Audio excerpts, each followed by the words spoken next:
can't just pick something from the international world and put into India. India is India, and there are certain reasons why certain things behave that way. Recently, also there have been several incidents related to EVs and where they have caught fire.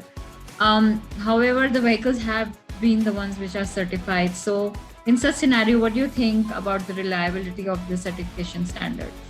Hello everyone, this is Ruchi Singhal from Kutch International. I am very excited to inform you that we, in partnership with FES India, have come up with a series of podcasts on a revolutionary technology of electric vehicles.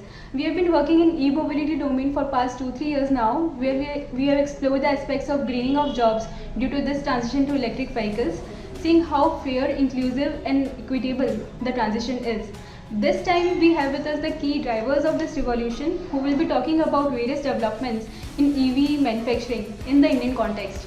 So come, join us in the series of 4 podcasts surrounding the themes of current and future prospects of batteries in EV ecosystem. EV batteries, they say, are the game changer. No matter what the lithium-ion battery application is, might be in the portable segment, cell phone, laptops, or in the EV segment, or in the energy storage, defense, or hydrogen applications.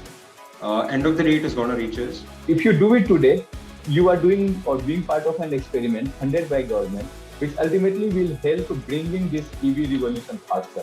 The journey of 2 startups and how startups have been steering this transition to electric mobility. EVs gave an opportunity for a lot of small teams to work on processes, technology, which now as a whole will become a very potent force. Lab support is very much required for any EV startup who's working on a core area.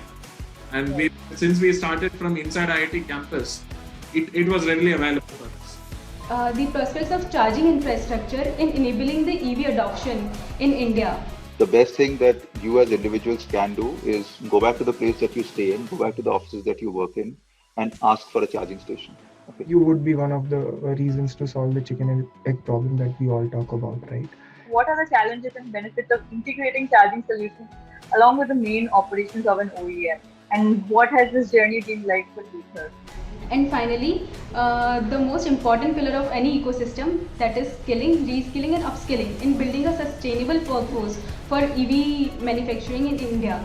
The technology only going to change, but our attitude is never going to be changed. So whatever the vehicle models are already available, so these startups can concentrate that and typically give the same performance, same aerodynamics, same style, same behavior.